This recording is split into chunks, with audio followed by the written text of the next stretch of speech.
साथै शिक्षक सेवा आयोग लगायत अब्लिक लोकसेवा आयोग एकातिर थाहै हुने अवसर प्राप्त होस्, त्यो म हार्दिक मङ्गलमय शुभकामना प्रकट गर्न चाहन्छु। अब हामी आज के अरे सिकाइमा प्रभाव पार्ने तत्त्वहरूको सन्दर्भमा हामी त्यही छलफल गर्दै थियौँ। त्यही विषय चाहिँ हामी छलफल गर्छौँ। सर स्क्रिन सेयर दिनु न प्लिज। हाम्रो होस्ट जो स्क्रिन सेयर दिनु त प्लिज। विकल सर, हेलो। ल सर, ल म भन्छु है। त्यहाँ स्क्रिन सेयर दिनु त भाइ। Screen share.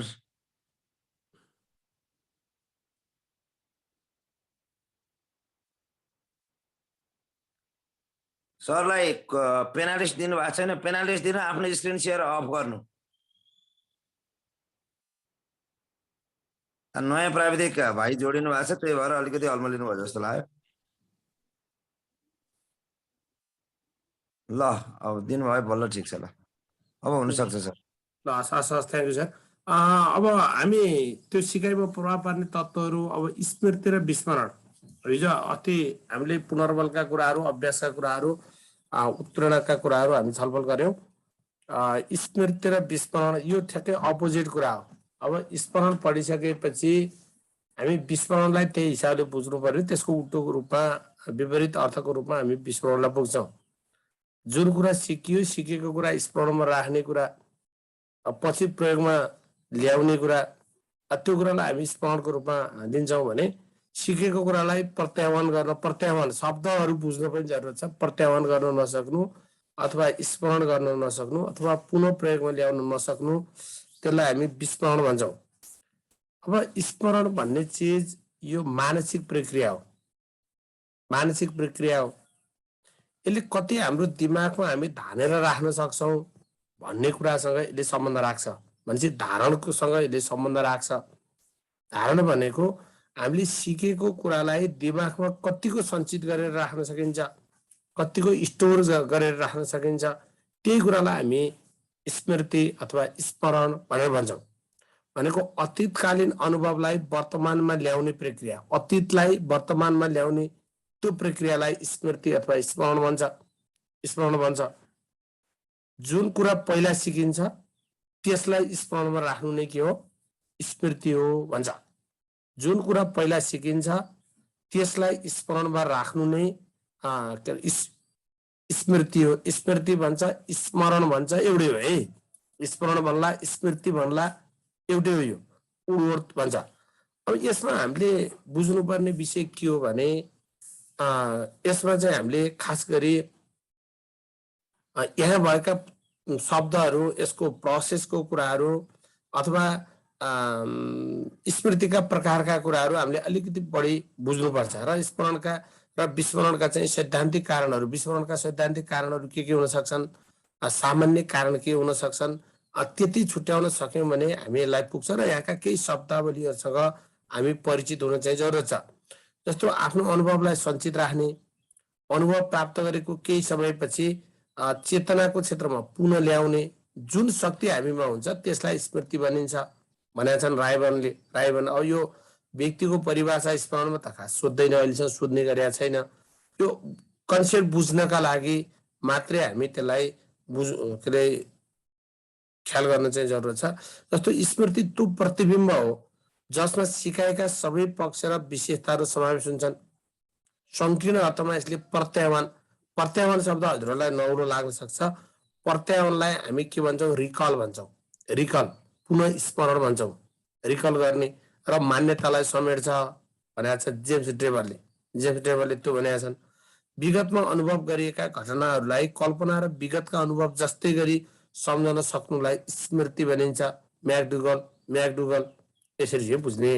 अब हामीलाई क्वेसन त हामी के अरे झुकिन सक्छौँ। हामी कहिलेकाहीँ के हुन्छ भने अतीतकालीन अनुभवलाई वर्तमानमा ल्याउने प्रक्रियालाई के भनिन्छ? क स्मरण, ख सामान्यकरण, ग स्थानान्तरण भनेर पनि हामीलाई सोधिन सक्छ। त्यसरी पनि सोधिदिन सक्छ। अतीतकालीन अनुभवलाई वर्तमानमा ल्याउने प्रक्रियालाई के भनिन्छ? अतीतकालीन अनुभवलाई वर्तमानमा ल्याउने प्रक्रियालाई के भनिन्छ? क स्मरण, ख सामान्यकरण, ग के अरे स्थानान्तरण। अब उस्तै उस्तै शब्दहरू छन्, किनभने त्यो हिसाबले चाहिँ यसरी चाहिँ प्रश्नहरू चाहिँ सोध्न सकिन्छ। र अतीतकालीन अनुभवलाई वर्तमानमा प्रयोग गर्ने कुरा, त्यो कुरालाई चाहिँ हामी के भन्छौँ? त्यो कुरालाई हामी स्मरण भन्छौँ भनेर चाहिँ बुझ्नु पर्यो। अब स्मृति प्रकारहरूको कुरा गर्दा यो स्मृति 3 प्रकारको हुन्छ भन्छ। एउटा चेतनात्मक वा सांवेदिक स्मृति, चेतनात्मक वा सांवेदिक स्मृति, चेतनात्मक वा सांवेदिक स्मृति, अर्को लघु स्मृति वा कार्य स्मृति, अर्को दीर्घकालीन स्मृति। दीर्घकालीन स्मृति, यो तीनटा बीचको थोरै फरक बुझ्नु। इन्फर्मेसन प्रोसेसिङ थ्योरी का आधारमा स्मृति कति प्रकारको हुन्छ? स्मृति 3 प्रकारको हुन्छ भनेर बुझ्नु। एउटा चेतनात्मक वा सांवेदिक स्मृति, अर्को लघु वा कार्य स्मृति, लघु वा कार्य स्मृति, अर्को दीर्घकालीन स्मृति। दीर्घकालीन स्मृति त्यो गरेर 3 प्रकारको स्मृति हुन्छ। स्मृति 3 प्रकारको हुन्छ भनेर बुझ्ने। कति प्रकारको? 3 प्रकारको स्मृति हुन्छ भनेर बुझ्ने।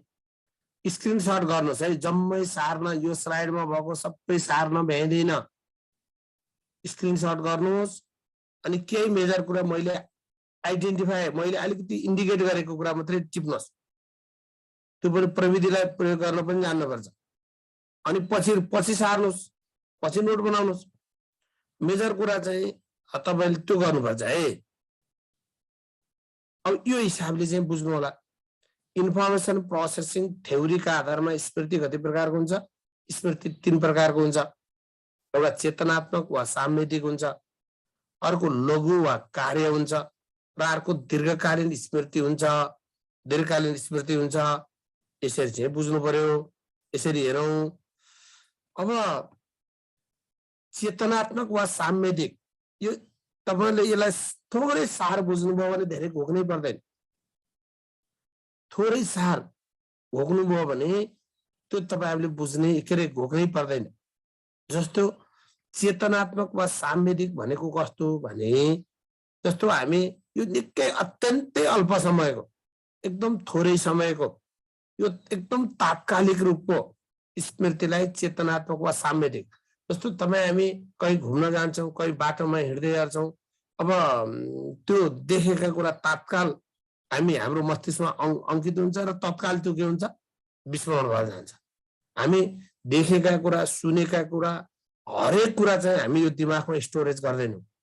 कतिपय विषयहरू तात्कालिक क्षणमै हराएर जान्छन्। जस्तो हामी घुम्न गयौं, हामी कहीँ बोल्यौं, कहीँ चाहिँ कुनै व्यवहारहरू गर्यौं, ती सबै चीज सम्झेर बस्दैनौं। जुन तत्कालीन बेलै एकदम थोरै समयमै हाम्रो दिमागबाट हराएर जान्छन्, त्यस्ता स्मृतिलाई हामी चेतनात्मक वा सांवेदिक स्मृति भन्छौं। यसमा त केही स्मृति मात्रै हाम्रो अल्पकालीन स्मृतिको रूपमा त्यो उदय दीर्घकालीन स्मृतिको रूपमा चाहिँ ट्रान्सफर भएर जान्छ। त्यो भएको हुनाले जस्तो जुन क्षणमा हाम्रो ज्ञानेन्द्रियले ज्ञानहरू प्राप्त गर्छन्, त्यस क्षणमै ती के हुन्छन्? मस्तिष्कमा अंकित हुन्छन्।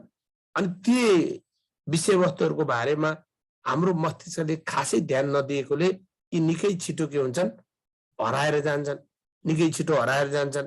यसरी चाहिँ बुझ्नु पर्यो। यसरी बुझ्ने। अब यो स्मृतिका के अंश मात्रै अल्पकालीन र दीर्घकालीन स्मृतिका रूपमा चाहिँ हस्तान्तरण हुन्छ। जसरी हामीले बाटाघाटाका विभिन्न वस्तु देख्छौं, तर तिनीहरूलाई सम्झिरहँदैनौं र सम्झने प्रयास पनि गर्दैनौं। यी स्मृतिहरू के हुन्? सांवेदिक स्मृति। यसलाई सांवेदिक भन्छ, यसलाई तात्कालिक भन्छ, यसलाई चाहिँ के अरे चेतनात्मक भन्छ भन्ने हिसाबले बुझ्नु पर्यो। सांवेदिक, तात्कालिक, चेतनात्मक स्मृति भनेर बुझ्ने। यसरी चाहिँ बुझ्नुहोस्। अब अर्को स्मृति छ, दोस्रो लघु स्मृति वा कार्य स्मृति। शब्दले बुझ्नुहोस्। लघु भनेको छोटो अवधिको, त्यो अत्यन्तै छोटो, तात्कालिक। यो लघु स्मृति भनेको छोटो अवधिको।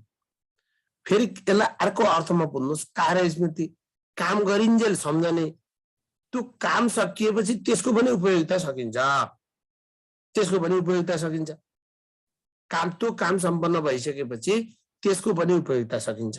त्यसैले जस्तो तपाईँ हामी एउटा अफिसमा काम गरिरहेका थियौँ, त्यो अफिस छोडेर अर्को अफिसमा गयौँ, त्यो अफिसका कुरा चाहिँ हामी भुलिसक्यौँ, नयाँ अफिसका कुरा सम्झनु पर्यो। मैले एउटा इक्जाम्पल गरेँ। अथवा तपाईँ हामी स्कुलमा अब नयाँ एकाडेमिक इयर सुरु हुन लाग्यो, विगतमा 5 कक्षा पढेका विद्यार्थीका अध्ययन त हामीलाई थाहा थियो, अब ती विद्यार्थीका बारेमा अब सम्झनु जरुरत परेन, अब नयाँ विद्यार्थीको बारेमा सम्झनु पर्यो। भनेको अर्थ हामी जुन काम गरिरहेका छौँ, काम गरिरहेको अवधिमा सम्झने त्यस्ता स्मृतिहरूलाई हामी लघु स्मृति वा कार्य स्मृति भन्छौँ। जस्तो तपाईँ हामीले अहिले लाइसेन्स पढिरहेका छौँ, लाइसेन्सको तयारी गरिरहेका छौँ। यो लाइसेन्सको तयारी गरिन्जेल हामी यो लाइसेन्सका विषयवस्तु, लाइसेन्सको पाठ्यक्रम यसैको बारेमा चाहिँ हामी सम्झन खोज्छौँ। यसलाई चाहिँ कार्य स्मृति भन्छ, यसलाई लघु स्मृति भन्छ, यसलाई चेतन मस्तिष्क भन्छ। चेतन मस्तिष्क भनेको एक्टिभ मस्तिष्क भनेको, एक्टिभ मस्तिष्क दिमाग चाहिँ के अरे क्रियाशील भएको प्रयोग गरिरहेको त्यो मस्तिष्कलाई हामी चेतन मस्तिष्क, चेतन, अर्धचेतन, चेतन, अर्धचेतन र अचेतन तीनटा मस्तिष्क हुन्छन्। सिगमन्ड फ्रायडले चिन्तन मननका 3टा तह हुन्छ भनेका छन्। सिगमन्ड फ्रायडले चिन्तन मननका 3टा तह हुन्छन् भनेका छन्। एउटा चेतन मस्तिष्क, चेतन भनेको अहिले तपाईँ हाम्रो दिमागले उपयोग गरिरहेका विषयहरू, चेतन मस्तिष्क। तपाईँ हामी अहिले अब लाइसेन्सको तयारीमा छौँ, तपाईँ हामीलाई अरू आयोगको तयारी, लोकसेवातिर तयारी, क्याम्पसको तयारीतिर हामीलाई टेन्सन छैन, के अरे छैन, हाम्रो ध्यानै कता यता केन्द्रित भएको छ। त्यसैले चेतन मस्तिष्क भनेको जुन अहिले क्रियाशील मस्तिष्कमा छ, अहिले जुन प्रयोग भइरहेको छ, जुन अहिले काम आइरहेको छ, त्यसलाई चाहिँ हामी लघु स्मृति वा कार्य स्मृति भन्छौँ। जब यसको काम सकिन्छ, काम सकिसकेपछि ती कुराहरू के हुन्छ, हामीलाई चाहिँ उपयोग गरिराख्नु पर्ने त्यति आवश्यकता छैन। यसका केही स्मृतिहरू, केही विषयवस्तुहरू मात्रै कहाँ जान्छन्, दीर्घकालीन स्मृतिको रूपमा सधैँका लागि चाहिँ सम्झने गरेर चाहिँ स्मरणको रूपमा गएका हुन्छन्। जस्तो तपाईँ हामीले सिकेका कुराहरू जम्मै चाहिँ हामी स्टोरेज गरेर राखेका हुँदैनौँ। त्यसैले यसलाई चेतन मस्तिष्क भन्दो रहेछ। अब चेतन मस्तिष्क देखाएको मध्ये कुन हो, अथवा लघु स्मृतिलाई अर्को भाषामा के भनिन्छ, चेतन मस्तिष्क, अर्धचेतन मस्तिष्क, अचेतन मस्तिष्क, माथिका सबै भन्न सक्छ, माथिका सबै भन्न सक्छ। यो लघु स्मृति वा कार्य स्मृतिलाई चेतन मस्तिष्क भन्छ। यो पनि छोटो अवधिको हुन्छ। यो सांवेदिक स्मृतिबाट आएका हस्तान्तरण भएका जुन स्मृतिहरू जुन छोटो समयसम्म हाम्रो मस्तिष्कमा अंकित हुन्छ, त्यसलाई हामी अल्पकालीन स्मृति भन्छौँ। जस्तो सिकारीको वातावरण हुने तात्कालिक परिवर्तनहरू, उसको तात्कालिक ध्यानको क्षेत्र र कार्यनिर्णयहरू यसमा पर्दछन्। यो स्मृति त्यो बेलासम्म रहन्छ जबसम्म यसको के हुन्छ, उपयोग भइरहन्छ, उपयोग भइरहन्छ। मैले अघि नै भने हामी कक्षा 4 पढाइराखेका थियौँ सही क्षेत्र 2078 मा। त्यहाँका ती विद्यार्थीका हरेक कुरा सम्झेका थियौँ हामी, तिनका फाइलदेखि लिएर ती सबै कुन कुन विद्यार्थी के भनेर। अब 79 सालमा आसी ती 4 का विद्यार्थी 5 मा गए अथवा ती विद्यार्थी गए। अब नयाँ विद्यार्थी को आए, अब तिनै सम्झन्छ पोहोर 4 मा को थिए भनेर हामी टेन्सन लिँदैन। भनेको यो हिसाबले चाहिँ तपाईँ हामीले बुझ्नुपर्छ। त्यसैले यो त्यो बेलासम्म मात्र कायम रहन्छ जबसम्म यसको उपयोग भइरहन्छ। यस कारणले यसलाई कार्य स्मृति पनि भन्छ, वर्किङ मेमोरी भन्छ। उपयोग सकिने बित्तिकै यस्तो स्मृति पनि के हुन्छ, स्वतः समाप्त हुन्छ। तर यो स्मृतिका केही विषयहरू हाम्रो दीर्घकालीन स्मृतिको रूपमा ट्रान्सफर भएर जान्छन्, हस्तान्तरण भएर जान्छन् भन्छ यसले। अब यसलाई हामी क्रियाशील मस्तिष्क पनि भन्छौँ। त्यसलाई दीर्घकालीन स्मृति भनेको अर्धचेतन वा अचेतन मस्तिष्क भनेको, अर्धचेतन वा अचेतन मस्तिष्क भनिन्छ यसलाई। यो लघु स्मृतिमा कोडेड भएर आएका स्थानान्तरण भए लामो अवधिको स्मृतिमा आउँछन् र भण्डारको रूपमा रहन्छन्। अब यो भनेको कस्तो भने यसलाई हामी निरन्तर उपयोग गरिरहनु पर्ने आवश्यकता हुँदैन। यो अर्धचेतन र अचेतन भनेको के हो, यो एक्टिभ हुँदैन। यसलाई चाहिँ हामी दिनौ प्रयोग गरिराख्नु पर्दैन, निरन्तर उपयोग गरिराख्नु पर्दैन। तपाईँ हाम्रो दिमागमा कति धेरै चिज स्टोरेज छ, हामीले हिजोदेखि कति चिज के अरे सिक्दै आएका छौँ, कति धेरै चिज यहाँ स्टोरेज छ, यो जम्मै चिज हामीलाई अहिले उपयोग गर्नु परेको छैन। जुन चिज बेला उपयोग गर्नुपर्छ, जुन बेला आवश्यक पर्छ, त्यो आवश्यक परेको कुरा त्यो आवश्यक परेको बेला त्यो हाम्रो स्टोरमा रहेको विषयलाई हामी एक्टिभ मस्तिष्कमा ल्याएर त्यसलाई युज गर्छौँ। त्यही युज गर्न सक्ने कुरालाई हामी दीर्घकालीन स्मृति भन्छौँ, स्मरण भन्छौँ। जुन चाहिँ हाम्रो दिमागमा तपाईँ हामीले धेरै चिज सिक्यौँ, धेरै चिज तत्कालै साम्वेदिक स्मृतिको रूपमा भुल्यौँ, धेरै चिज चाहिँ हामी कार्य स्मृतिकै क्रममा चाहिँ हामी उपयोग गर्ने, भुल्ने, छोड्ने गर्यौँ। तर कतिपय दिमागमा हामीसँग कति छ भन्ने कुरा हामीलाई थाहा छैन, कति छ भन्ने थाहा छैन। कुनै विषयवस्तु आयो भने तपाईँ हामी चिन्तन मनन गर्छौँ, हाम्रोमा स्टोरेज भएको कुरा हामी पुनः स्मरण गर्न सक्छौँ र पुनः त्यसलाई चाहिँ एक्टिभ रूपमा ल्याएर त्यसलाई प्रयोग गर्छौँ। त्यसैले यसलाई निरन्तर उपयोग गर्नुपर्ने आवश्यकता छैन। यसलाई आवश्यक परेको बेलामा मात्रै प्रत्याह्वान गरी चाहिँ उपयोग गर्न सकिन्छ। आवश्यक परेको बेला प्रत्याह्वान गरी, रिकल भनेको के आवश्यक पर्दा मात्रै रिकल गरेर चाहिँ उपयोग गर्न सकिन्छ। यो बुझ्नु पर्यो। अब यसरी चाहिँ बुझौँ, यो स्मृतिलाई मानिसको थाई ज्ञान तथा सिपको भण्डार भनिन्छ। अब यो अन्तर्गत ज्ञानेन्द्रियहरूबाट प्राप्त प्रत्यक्षीकरण सम्बन्धी ज्ञानहरू, कार्यविधि सम्बन्धी ज्ञानहरू, धारणा र विश्वास आदि स्मृति पर्छन्। यो स्मृतिको सीमा रहन्न। यो चाहिँ हाम्रो दीर्घकालीन स्मृतिमा भएको हुनाले यसको सीमा हुँदैन। यो तर यसलाई के बुझ्नुहोस् भने यसमा पनि विभिन्न कारणले विस्मरण हुन सक्छ। जस्तो स्मृति चिन्ह धमिलो भयो, प्रत्याह्वानमा समस्या देखा पर्यो, आदि विभिन्न कारणले चाहिँ विस्मरण हुन सक्छ। अहिले हामी विस्मरणका सैद्धान्तिक कारणहरू पनि पढ्छौँ। अब यो स्मृतिलाई प्रभाव पार्ने तत्त्वहरू भनेर बुझ्नु पर्यो। प्रत्याह्वान र स्मृति बीच के फरक छ? स्मृति र प्रत्याह्वान भनेको, स्मृति भनेकै के हो? रिकल गर्नु है। स्मृति भित्रको एउटा तत्त्व, एउटा पक्ष प्रत्याह्वान हो। प्रत्याह्वान भनेको रिकल, पुनः स्मरण भन्छ, पुनः स्मरण गर्नु। त्यही पुनः स्मरणलाई हामी के भन्छौँ? स्मृति भन्छौँ। यसरी बुझ्नु पर्यो है। प्रत्याह्वान गर्नु अथवा पुनः स्मरण गर्नुलाई हामी के भन्छौँ? स्मृति भन्छौँ। त्यो एउटा तत्त्व, एउटा पक्षभित्र पर्छ भनेर बुझ्नु पर्यो। अब शब्द पनि बुझ्नु होला, यसलाई रिकल पनि भन्छ। रिकल गर्ने, पुनः स्मरण गर्ने कुरा भन्छ। अब स्मृतिलाई प्रभाव पार्ने तत्त्वहरूको सन्दर्भमा उडवर्थले चारवटा तत्त्वहरूको कुरा गर्छन्। चारवटा तत्त्व, एउटा सिकाइ वा स्थापना रहेछ। यो फर्स्ट पहिलो तत्त्व रहेछ, सिकाइ वा स्थापना। तपाईँले सिक्ने प्रक्रिया, विभिन्न विचारको सहचार्य विकास गर्ने प्रक्रिया। सहचार्य भनेको सम्बन्ध विकास गर्ने प्रक्रिया छ। यो दक्ष स्मृतिका लागि प्रभावकारी सिकाइ सम्पूर्ण लक्ष्यको आधा बाटो भन्छ। दक्ष स्मृति गर्नका लागि के चाहिन्छ? प्रभावकारी सिकाइ चाहिन्छ भनेर बुझ्नु पर्यो। यसरी चाहिँ बुझ्नु। अब यसरी चाहिँ हेरौँ।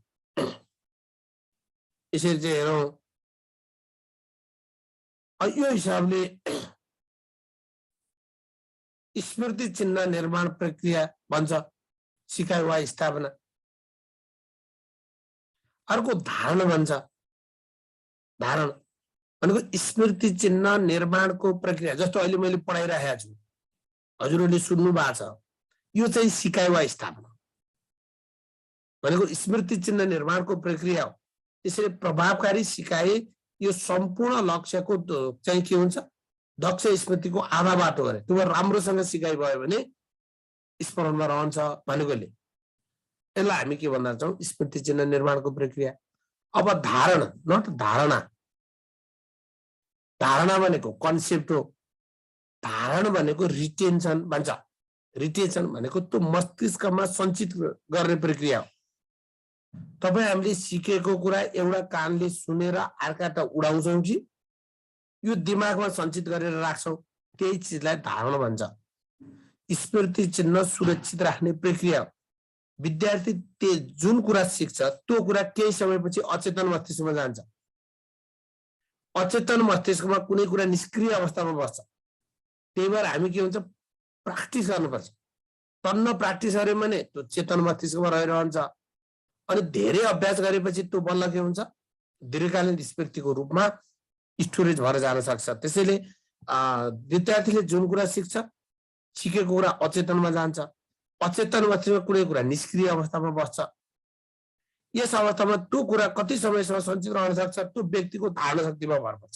जस्तो 9 दिनमा नौलो 20 दिनमा बिर्सियो भन्छ। त्यसैले यसलाई धारण भनेको के रहेछ भने स्मृति चिन्ह सुरक्षित राख्ने प्रक्रिया, त्यो सुरक्षित राख्ने प्रक्रियालाई धारण भनिन्छ। धारण भनिन्छ भने बुझ्नु पर्यो। स्मृति चिन्ह सुरक्षित गर्ने प्रक्रिया, अब त्यो स्मृति चिन्ह सुरक्षित राख्ने प्रक्रिया त्यसलाई धारण भनिन्छ। धारण भनिन्छ भने बुझ्नु पर्यो। अब पुनःस्मरण वा प्रत्याह्वान, पुनःस्मरण वा प्रत्याह्वान, त्यो पुनःस्मरण भन्नाले सिकेको कुरालाई अचेतन मनबाट चेतन मन वा मस्तिष्कमा ल्याउनु। अचेतन मनबाट चेतन मन वा मस्तिष्कमा ल्याउनु। अचेतन भएको त्यसलाई चाहिँ चेतन मन भनेको एक्टिभ मनमा ल्याउने, अहिले प्रयोगमा ल्याउने भनेको अर्थ स्मृति चिन्हलाई वर्तमानमा ल्याउने प्रक्रियालाई पुनःस्मरण वा प्रत्याह्वान भनिन्छ भने बुझ्नु पर्यो। स्मृति चिन्हलाई वर्तमानमा ल्याउने जुन प्रक्रिया हो त्यो प्रक्रियालाई पुनःस्मरण वा प्रत्याह्वान भनिन्छ। पुनःस्मरण वा प्रत्याह्वान भनिन्छ भने बुझ्नु पर्यो। अर्को पहिचान भनेको के भने स्मृति चिन्हलाई वर्तमानको अनुभवसँग तुलना गर्ने प्रक्रिया हो पहिचान भनेको। पहिचान भनेको स्मृति चिन्हलाई वर्तमानको अनुभवसँग तुलना गर्ने प्रक्रिया। अघि देखेका सुनेका अनुभव गरेका कुराहरूलाई जस्ताको जस्तै बताउनु, जस्ताको जस्तै बताउनु, विगतका अनुभवलाई पहिचान गर्नु। पहिचान गर्नु जस्तो एउटा 1-2 जना विद्यार्थी चिनिया थियो, त्यसलाई चाहिँ अरू धेरै मानिसहरूको हुलमा राख्दाखेरि पनि पहिचान गर्न छुट्याउन सकियो भने त्यसलाई पहिचान भन्छ। स्मृति चिन्हलाई वर्तमानको अनुभवसँग के गर्ने तुलना गर्ने, कम्पेरिजन गरेर हेर्ने यो प्रक्रियालाई हामी के भन्छौँ पहिचान भन्छौँ भनेर बुझ्नु पर्यो। अब यो 4वटा तत्त्वहरू भनेका छन् यसले। अब स्मृतिको मापन भन्छ, यो मापन खासै हेरिराख्न पर्दैन है। स्मृतिको मापन हामीले खास पढिराख्न पर्दैन, यसमा धेरै टेन्सन चाहिँ नलिनु होला।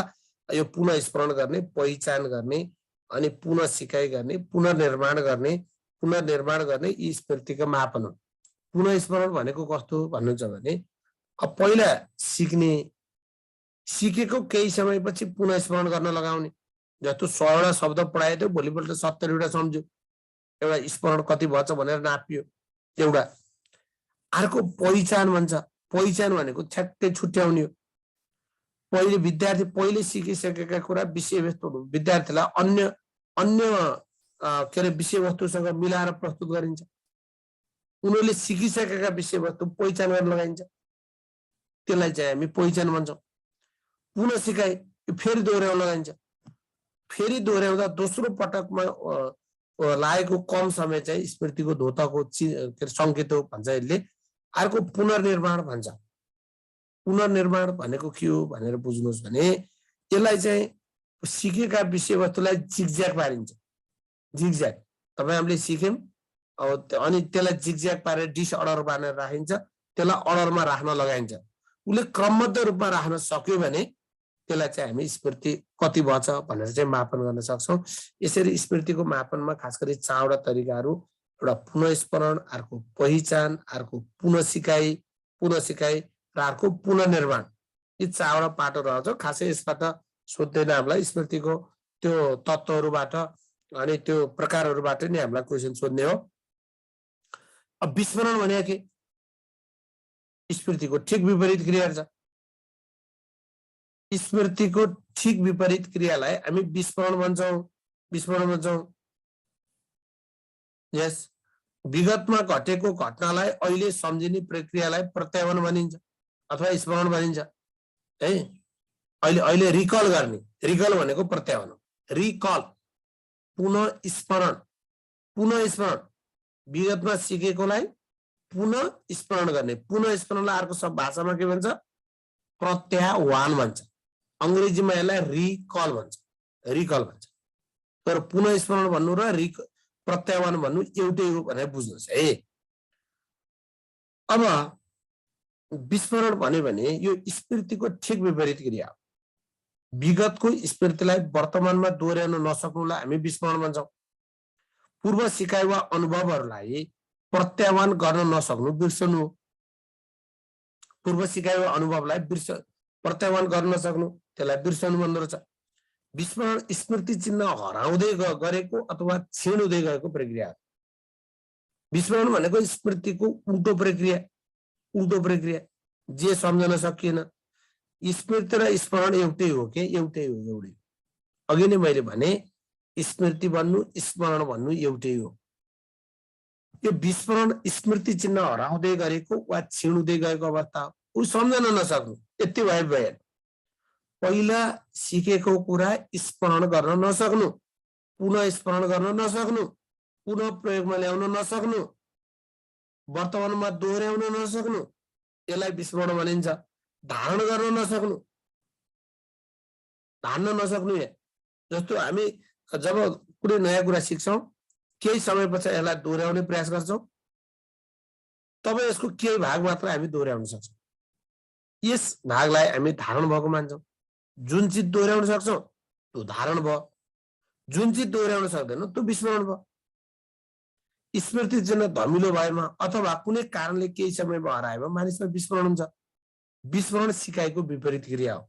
यसले सिकाइमा के गर्छ? बाधा उत्पन्न गराउँछ। विस्मरणले सिकाइमा बाधा उत्पन्न गराउँछ भनेर बुझ्नु पर्यो। यो विस्मरणका कारणहरूलाई हामी दुईटा पार्टबाट बाँड्छौँ। ध्यान दिनुहोस्, विस्मरणका कारणहरूलाई हामी दुईटा भागबाट बाँड्छौँ। एउटा सैद्धान्तिक कारण, त्यसलाई हामी सिद्धान्त पनि भन्छौँ। एउटा सैद्धान्तिक कारण एउटा, अर्को सामान्य कारण भन्छ। विस्मरणका सिद्धान्त वा सैद्धान्तिक कारण रहेछ। सैद्धान्तिक कारण के रहेछन्? सैद्धान्तिक कारण भनेको अनुपयोग वा ह्रासको सिद्धान्त रहेछ। यो सैद्धान्तिक कारण रहेछ।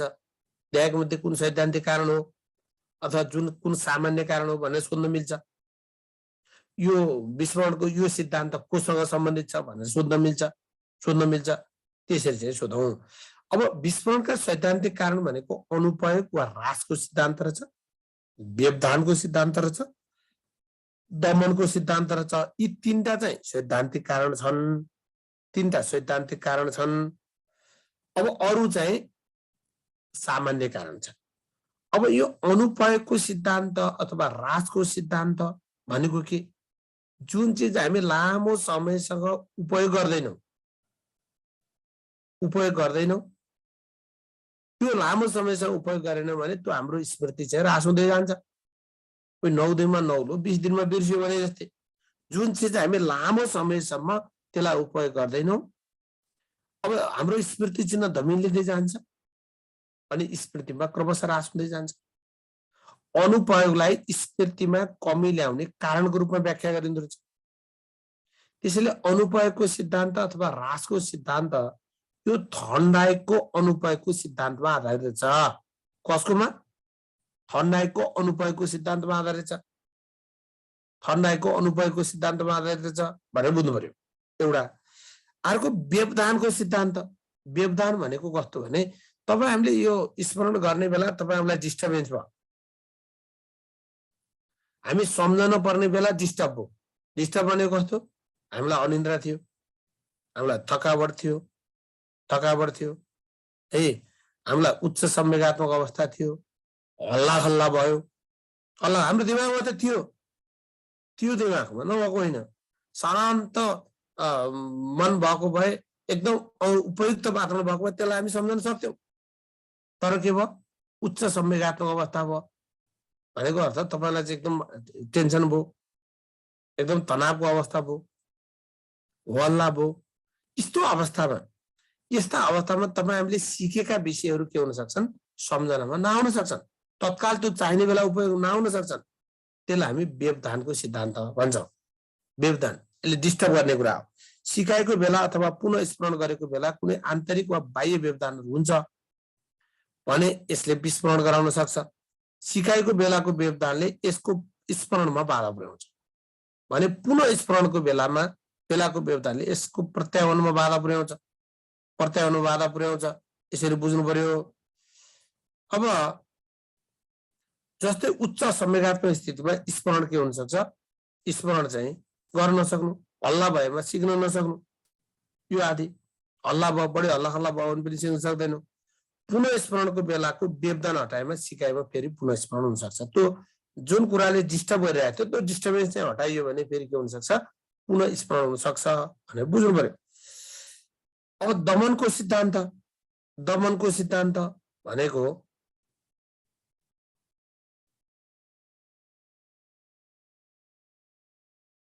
अब दमनको सिद्धान्त भन्यो भने यो सिगमन्ड फ्राइडको सिद्धान्तमा आधारित छ। यो शब्द बुझ्नु, यो दमनको विस्फोरणमा दमनको सिद्धान्त कसको सिद्धान्तमा आधारित छ? सिगमन्ड फ्राइडको दमनको सिद्धान्तमा आधारित छ। दमनको सिद्धान्त कसको भन्यो भने सिगमन्ड फ्राइड।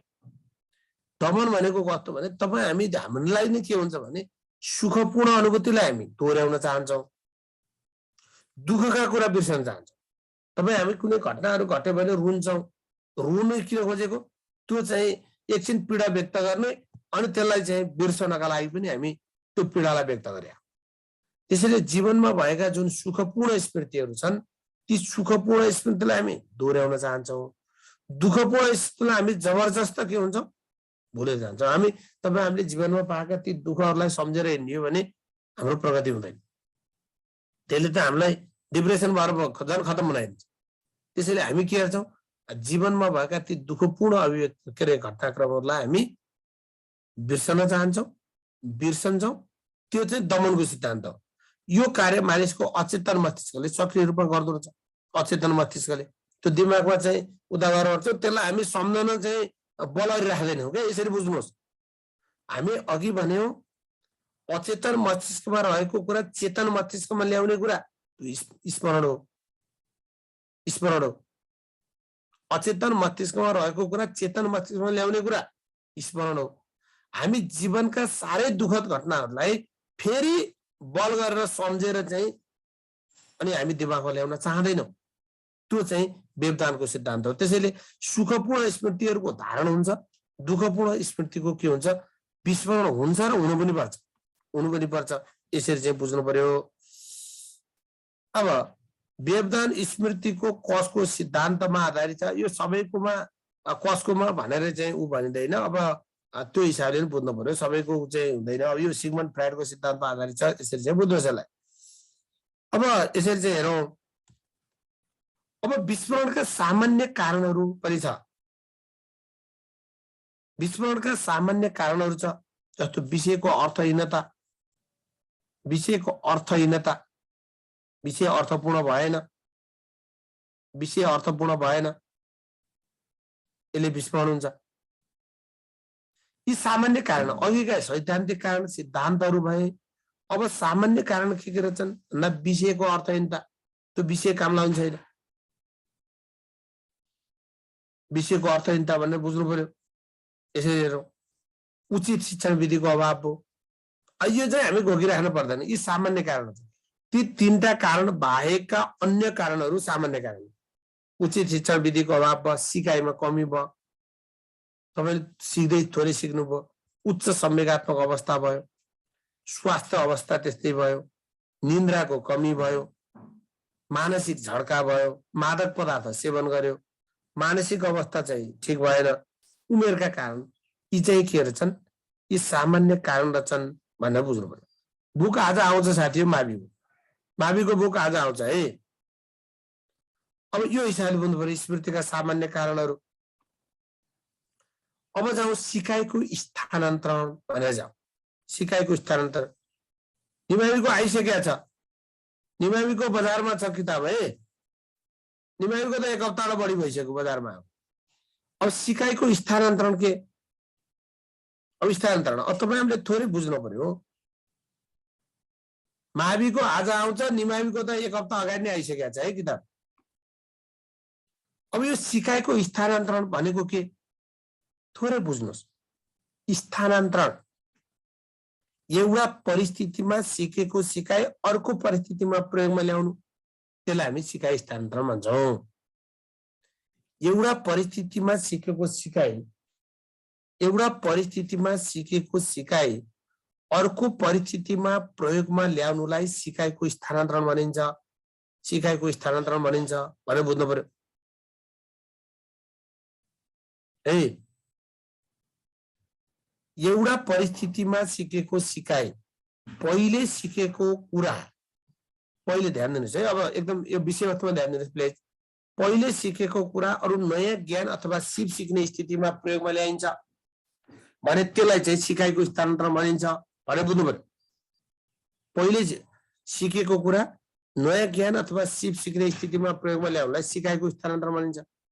एउटा परिस्थितिमा सिकेको कुराले अरु कुरा सिक्ने परिस्थितिमा प्रभाव पार्छ, त्यसलाई सिकाइको स्थानान्तरण भनिन्छ भनेर बुझ्नु पर्यो। यो त्यति धेरै गाह्रो छैन परिचय। एउटा परिवेशमा सिकेको अथवा पहिला सिकेको कुरा नयाँ सिकाइ सिक्ने, फेरि बुझ्नुहोस् तपाईहरु नझुकिनु होला। पहिला सिकेको कुरा सम्झनु स्मरण भयो, पहिला सिकेको कुरा सम्झनु प्रत्याह्वान गर्नु, पहिला सिकेको कुरालाई वर्तमानमा ल्याउनु, सिकेकै कुरालाई वर्तमानमा ल्याउनु स्मृति भयो। तर पहिला सिकेको कुरालाई बाट नयाँ सिकाइमा प्रयोग गर्नु, पहिला सिकेको कुरालाई नयाँ सिकाइमा प्रयोग गर्नु त्यो स्थानान्तरण हो। कुरो बुझ्नुभयो? कुरो बुझ्नुभयो साथीहरु? पहिला सिकेको कुरालाई प्रत्याह्वान गर्नुभयो, सम्झनुभयो, जस्ताको तस्तै सम्झनुभयो, स्मरण भयो।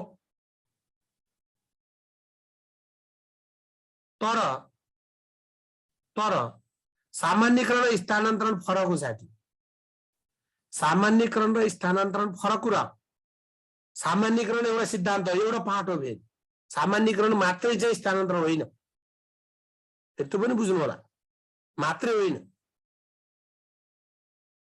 नयाँ परिस्थितिमा युजमा ल्याउने। हिजो सिकेको सिकाइलाई नयाँ सिकाइमा प्रयोग गरियो भने त्यो स्थानान्तरण। त्यसरी भन्नु, हिजो सिकेको सिकाइलाई जस्ताको तस्तै ल्याउनु भयो, जस्ताको तस्तै सम्झाउनु भयो, त्यो स्मरण भयो। अब तपाईँ हामीलाई चाहिँ क्वेसनै बनाउनु पर्यो। एउटा परिस्थितिमा सिकेको सिकाइलाई लेख्नु, टिप्नु न। क्वेसनै टिप्नु पर्यो भने टिप्नुहोस्। तपाईँ हामीलाई क्वेसनै बनाउनु पर्यो भने पनि हामी क्वेसन बनाउन सक्छौँ।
अब यस्तै यस्तै हिसाबले पनि हामीलाई चाहिँ क्वेसनहरु आउन सक्छ।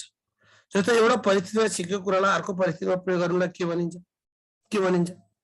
एउटा परिस्थितिमा सिकेको कुरालाई अर्को परिस्थितिमा प्रयोग गर्नलाई के भनिन्छ? विद्यालयमा गणित सिकेको बालबालिकाले बजारमा माल सामान किन्न चाहिँ त्यसलाई प्रयोग गर्यो। गणित सिकेको थियो अथवा जोड घटाउ सिकेको थियो है, अब अथवा गणित सिकेको होइन जोड घटाउने भनेर बुझ्नु। ल गणित र जोड घटाउ केही फरक परेन। ल जोड घटाउ सिकेको बच्चाले बालबालिकाले अथवा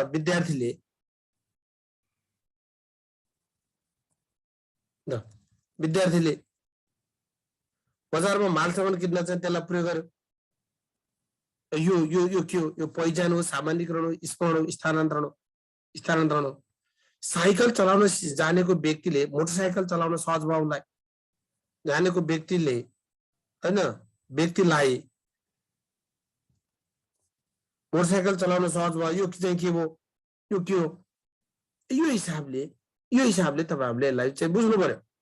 अब यसरी चाहिँ हेरौं। अब प्रश्न नम्बर 1 को पनि स्थानान्तरण हो, प्रश्न नम्बर 2 को पनि स्थानान्तरण हो, प्रश्न नम्बर 3 को पनि स्थानान्तरण हो। स्थानान्तरण 3 को ख होइन, सामान्यीकरण भनेको त नियमको निर्माण हो। यही चीजलाई ध्यान दिनु होला। यही चीजलाई चाहिँ के रे घरमा अनुशासन सिकेको बच्चाले घर बाहिर पनि अनुशासित भयो भन्यो भने त्यो सामान्यीकरणको सिद्धान्त। सामान्यीकरणको सिद्धान्त त्यसरी बुझ्नु पर्यो। घरभित्र के रे घर नियम सिकेको बच्चाले घर चाहिँ अनुशासनमा बस्नुपर्छ भनेर सिकेको बच्चाले घर बाहिर पनि ऊ अनुशासित भयो भने त्यो नियमको निर्माण गरेछ भने त्यो नियमको निर्माण सामान्यीकरण। नियमको निर्माणलाई हामी सामान्यीकरण भन्छौँ। अब यो साइकल चलाउन जानेको व्यक्तिलाई मोटरसाइकल चलाउन सहज भयो। यो स्थानान्तरणमा पनि कस्तो सकारात्मक स्थानान्तरण हो। स्थानान्तरणमा पनि यो के हो? यो सकारात्मक स्थानान्तरण हो। सकारात्मक स्थानान्तरण हो भनेर बुझ्नु पर्यो। स्थानान्तरण भित्र पनि यो सकारात्मक स्थानान्तरण हो भनेर बुझ्ने, सकारात्मक स्थानान्तरण हो भनेर बुझ्नु पर्यो।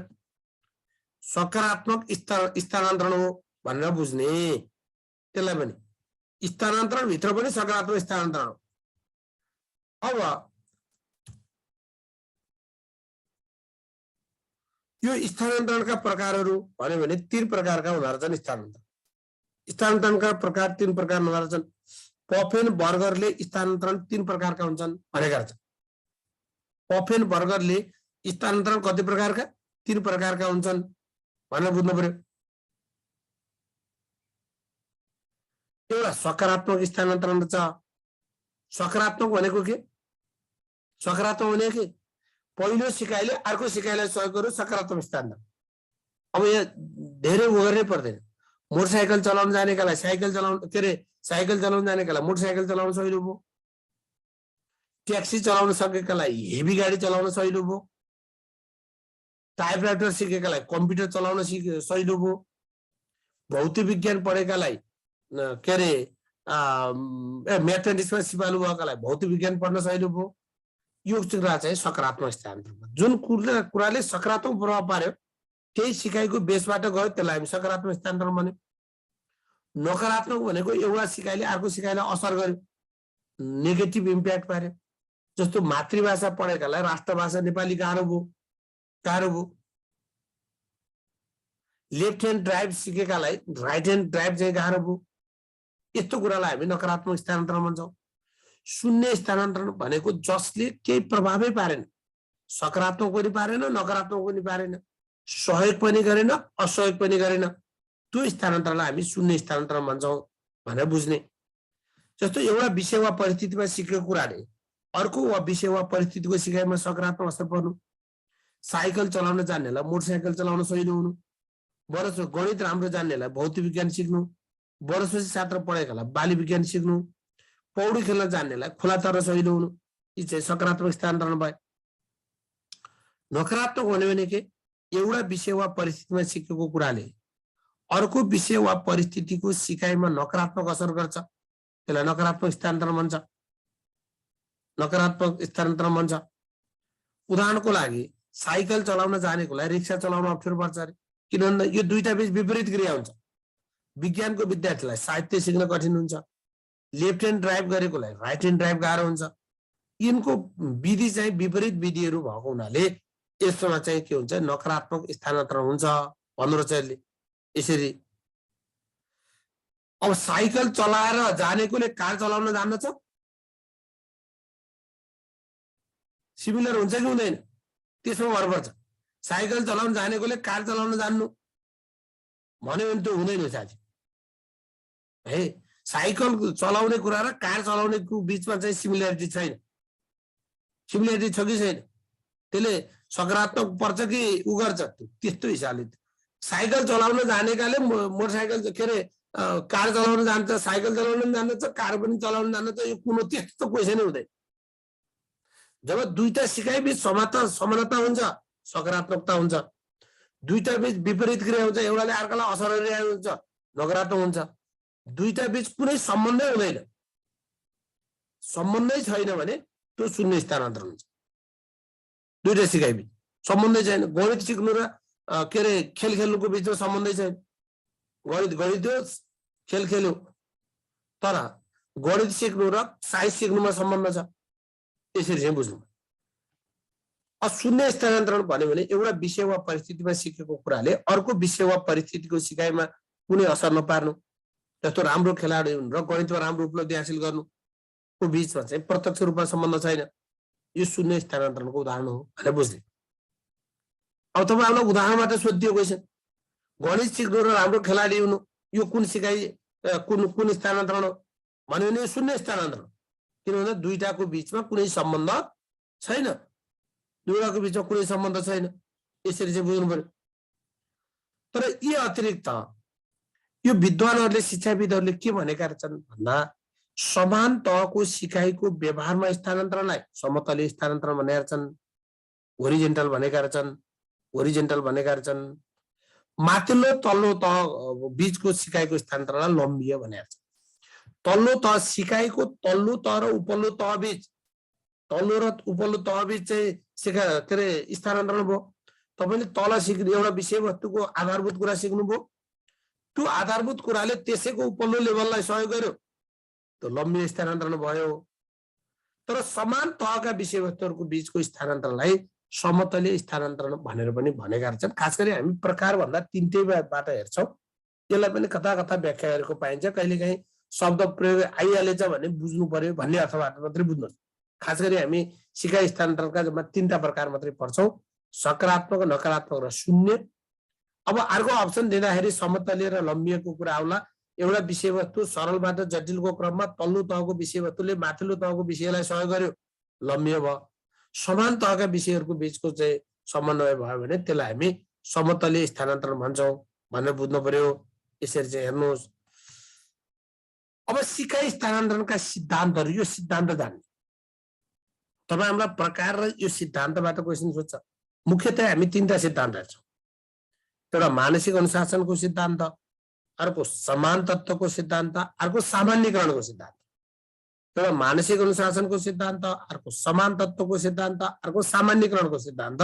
र यो साझा र विशिष्ट तत्त्व यो खास गरी समान तत्त्वकै सिद्धान्तले करिब करिब यसलाई समेटिसकेको त हुन्छ, तर पनि यसलाई पनि प्रयोग गरेको चाहिँ पाइन्छ। त्यो हिसाबले हेरौँ। अब यो मानसिक अनुशासन भनेको के, यहाँ ध्यान दिनुहोस् है। यो मानसिक अनुशासन यो कसले प्रतिपादन गरेका हुन्? नम्बर 1 त्यो बुझ्नुहोस्।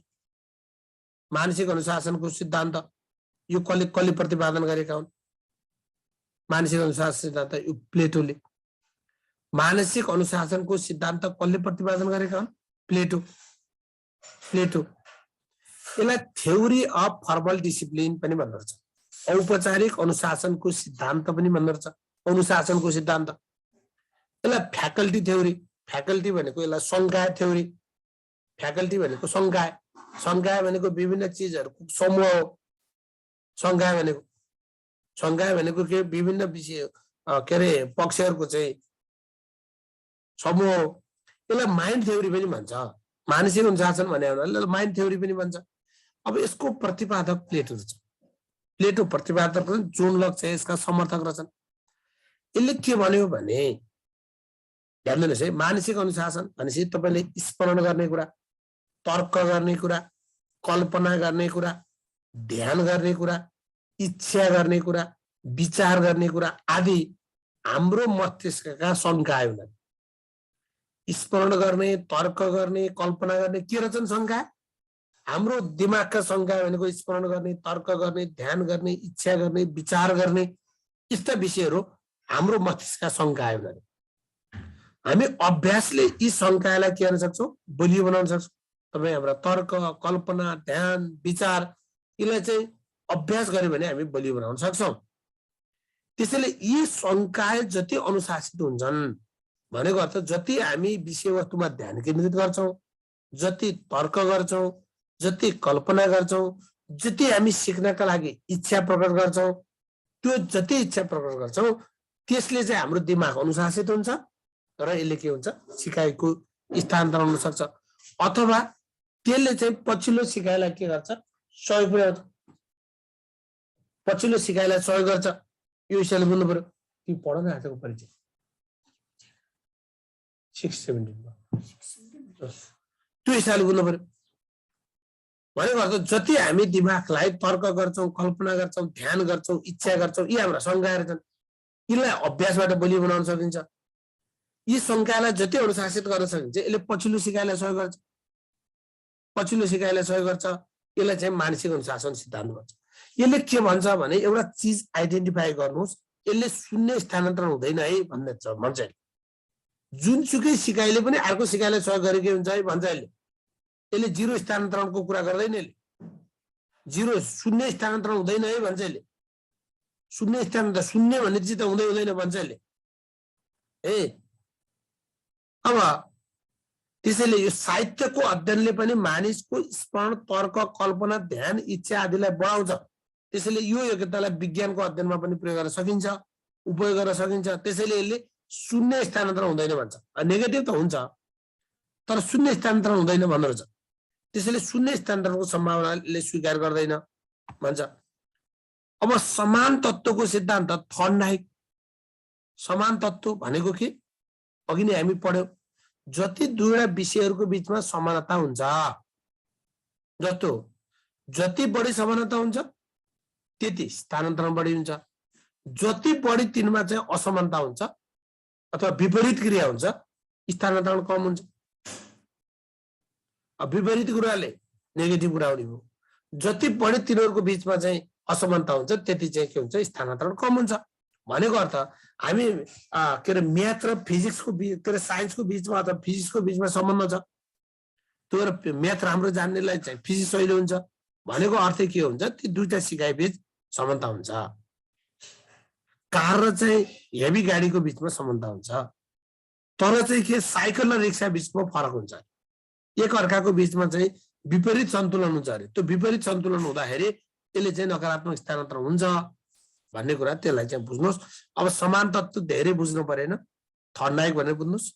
जति बढी समानता हुन्छ त्यति स्थानान्तरण बढी हुन्छ, जति बढी असमानता हुन्छ त्यति स्थानान्तरण कम हुन्छ। गणित र भौतिक विज्ञान बीच हुने कुरा यो समान तत्त्वको सिद्धान्तभित्र पर्छ। समान तत्त्वको सिद्धान्तभित्र पर्छ भनेर चाहिँ बुझ्नु पर्यो। यति चाहिँ एकछिन नातिनु न साथी हो। तपाईहरु बिहान 6:30 बजेसम्म पनि टाइम निकाल्न सक्नुहुन्न? कति हत्या? 1 घण्टा नि पढाएन मैले। 1 घण्टा नि पढाएन मैले, त 1 घण्टा पढाउनु पर्ने टाइम भयो नि त। कति हत्याको? तपाईहरुको अर्को क्लास छ अनि 1 घण्टा त कम्ती पढाउनु पाउनु पर्यो के मैले पनि। आज टेक्निकल समस्या भयो। म त 5 बजे हाजिर भएर बसेको थिएँ, मेसेज आएन। मेसेज नआएपछि फेरि सुतेको थिएँ म। म त 4:30 बजे उठेर रेडी भएर सबै भएर बसेको, मेसेज आएन अनि सुते। फेरि टेलिफोन आएर म उठेको साथी। अब एकछिन उठ नगर्नु न, तपाईहरुको कोर्स पनि सक्नुपर्छ क्या, एकदम स्लो भएको छ। अब सामान्यकरणको सिद्धान्त। सामान्यकरण भनेको नियम। यही चीज बुझ्नुहोस्। तपाईले दुईटा चीज यो सामान्यकरणमा को सिद्धान्तलाई सामान्यकरणमा अति आइदियो झुक्याइदियो, अति झुक्याइदियो। सामान्यकरण भनेको कस्तो हो भन्नुहुन्छ भने नियमको निर्माण गर्ने। हामी उत्तेजनाको सामान्यीकरण र नियमको सामान्यीकरण त्यो दुई सिकाइको सामान्यीकरण चिज फरक हो। त्यो अप्सन आइदियो उत्तेजना सामान्यीकरण र सिकाइ सामान्यीकरण भनिदियो।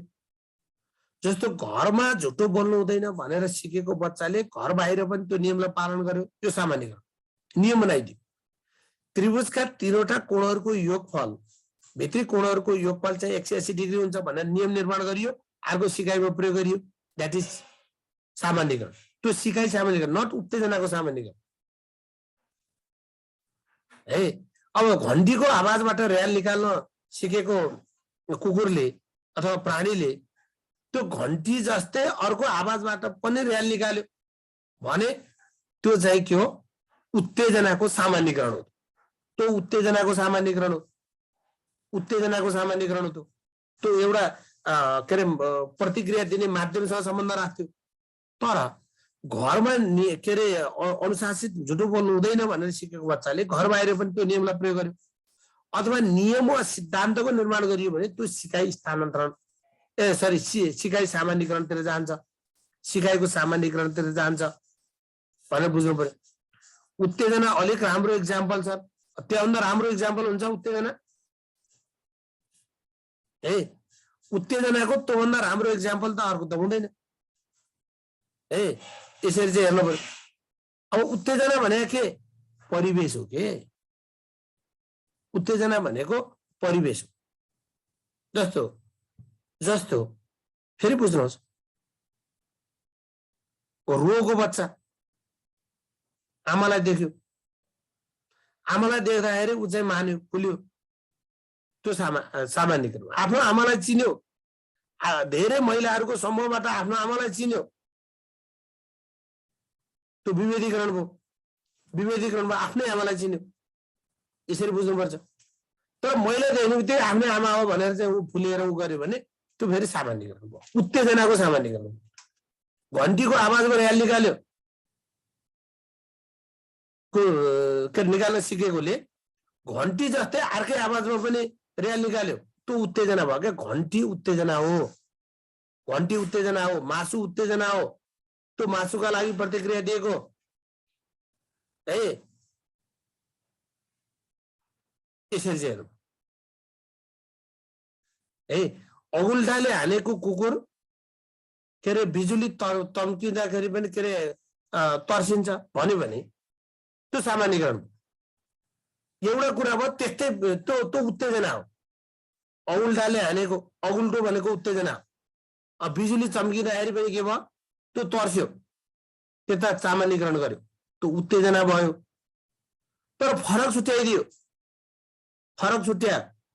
उता अगुल्टाले हानेको बिजुली त्यही चम्किँदाखेरि ऊ डराएन, फरक छुट्यायो उसले, त्यो फरक छुट्यायो भने उत्तेजनाको विभेदीकरण भयो। त उत्तेजनाको विभेदीकरण हुन्छ। त भनेको घन्टीको आवाजबाट र्याल निकालेकोले घन्टी जस्तै अर्को आवाज निकाल्यो भने यो फरक आवाज हो भनेर र्याल निकालिनु भने त्यो विभेदीकरण हो। त्यो हामी सिकाइ सिद्धान्त पढाउला।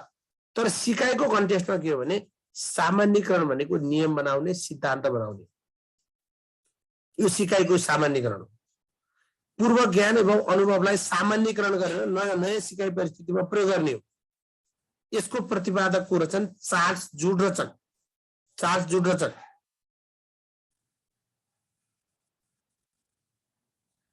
हो। बाइकको जस्तो साउन्ड सुन्दा बाइक आएछ भनेर बुझ्यो भने त्यो उत्तेजनाको सामान्यीकरण। त्यो अनुसार चाहिँ ऊ सजग भयो भने उत्तेजनाको सामान्यीकरण। एकदम राम्रो कुरा, हाम्रो सोमजीले एकदम राम्रो कुरा दिनुभयो। यसरी चाहिँ बुझ्नु पर्यो। अब यो सिकाइ सिद्धान्त अनुसार आफूले सिकेको पूर्व ज्ञान एवं अनुभवलाई सामान्यीकरण गरेर नयाँ सिकाइ परिस्थितिमा प्रयोग गर्न सकिन्छ।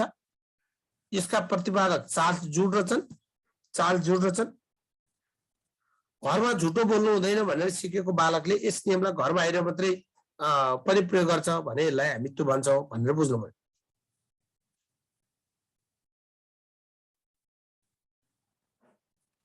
यसरी चाहिँ अब यो साझा र विशिष्ट तत्त्वको सिद्धान्त, यसमा खासै यो सिद्धान्तलाई चाहिँ धेरै प्रयोग गरेको पाइँदैन। तर एउटा मात्रै शब्द बुझ्नुहोस्, एउटा मात्रै शब्द बुझ्नुहोस्। साझा र विशिष्ट तत्त्वको सिद्धान्तका प्रतिपादक चार्ल्स स्पियरम्यान हुन्। चार्ल्स स्पियरम्यान साझा र विशिष्ट तत्त्व भन्नु पर्यो। साझा र विशिष्ट तत्त्व चार्ल्स स्पेयरम्यान भनेर बुझ्नुहोस्। चार्ल्स स्पेयरम्यान भनेर बुझ्नुहोस्। चार्ल्स स्पेयरम्यान भनेर बुझ्नुहोस्। दुई सिकाइ परिस्थिति जति साझा तत्त्व हुन्छ स्थानान्तरण बढी हुन्छ, जति बढी विशिष्ट तत्त्व भनेको आफ्नो पहिचान हुन्छ, आफ्नो छुट्टै विशेषता हुन्छ, त्यति स्थानान्तरण कम हुन्छ भन्छ। यसलाई चाहिँ हामी साझा र विशिष्ट तत्त्वको सिद्धान्त भन्छौँ भनेर बुझ्ने। सिकाइ स्थानान्तरणमा प्रभाव पार्ने अन्य तत्त्वहरू पनि हुन्छन्, जस्तो समान तत्त्वहरू कति छन्, विषयवस्तुको छनौट र सङ्गठन कसरी गरिएको छ, अभ्यासको मौका दिइएको छ छैन, शिक्षण सिकाइका विधि कस्ता छन्, सिकाइहरूको योग्यता कस्तो छ, सामान्यीकरण गर्न सकिन्छ सकिँदैन, यी चाहिँ तत्त्वहरू हुन् भन्छ। यो काच खोक्न पर्ने अवस्था छैन है। अब यो थोरै हाम्रो एउटा मात्रै स्लाइड छ, यो खासै त्यति धेरै महत्त्वपूर्ण त छैन। यो नयाँ कुरा लहर हालिदिएछ हेर्नुहोस्, यो नैराश्यता र सिकाइ भन्छ। नैराश्यता र सिकाइ यो लहर हालिदिएको रहेछ। यो हामी सिकाइमा प्रभाव पार्ने तत्त्वहरू मध्येको एउटा अन्तिम तत्त्व हो हामीले पढ्ने है। यो थोरै समय छ, धेरै लाग्दैन यसमा, यो चाहिँ सकौँ अनि भोलि हामी अर्को पाठमा जान्छौँ। यो नैराश्यता र सिकाइको सन्दर्भमा यो सिगमन्ड फ्रायडले का अनुसार यो मानसिक उपकरण चाहिँ तीनटा कुराहरू, यो आइडी भन्नु रहेछ, इगो भन्नु रहेछ र सुपर इगो, तीनवटा एक अर्कामा भिन्न तर अन्तर्क्रियात्मक मानसिक उपकरण हुन् भन्दा रहेछ। सिगमन्ड फ्रायड भनेर टिप्नुहोस्।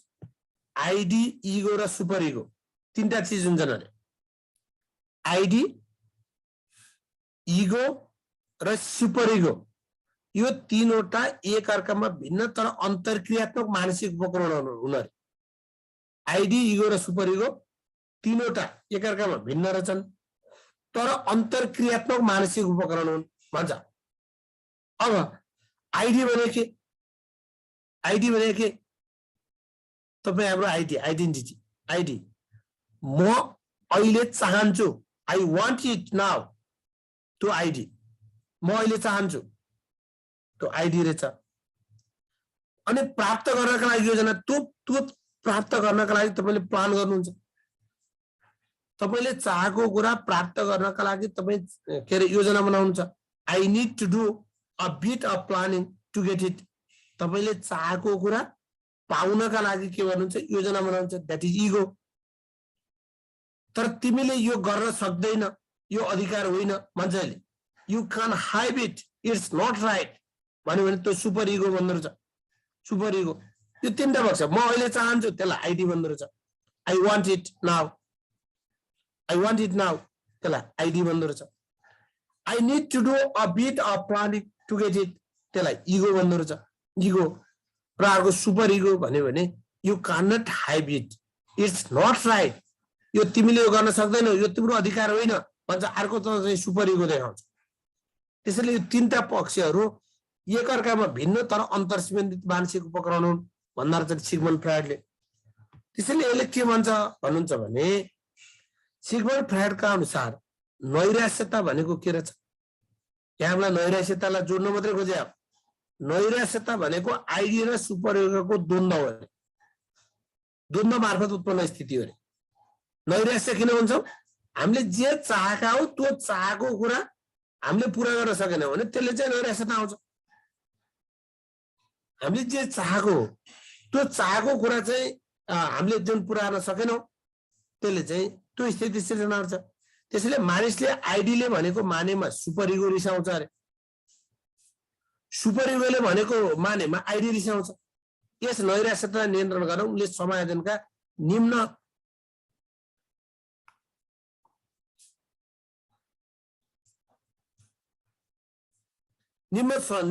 संयन्त्र चाहिँ प्रयोग गरिहाल्छ।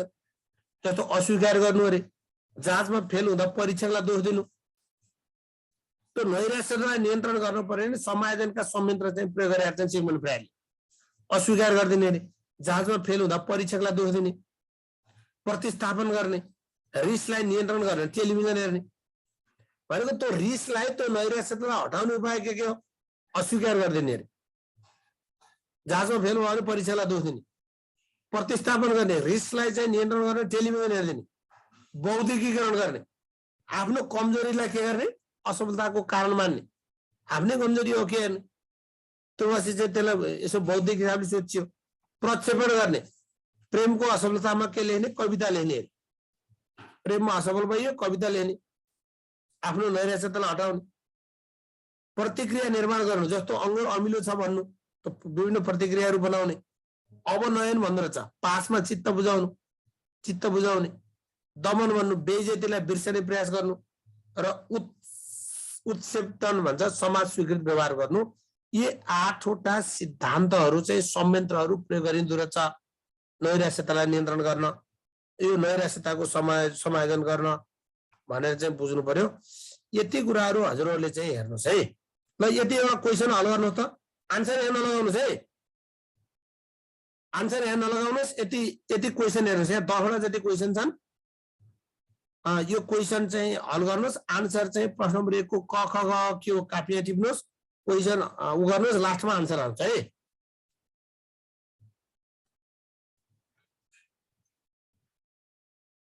क्वेसन हेर्नुहोस् अनि आन्सर चाहिँ गर्नुहोस्।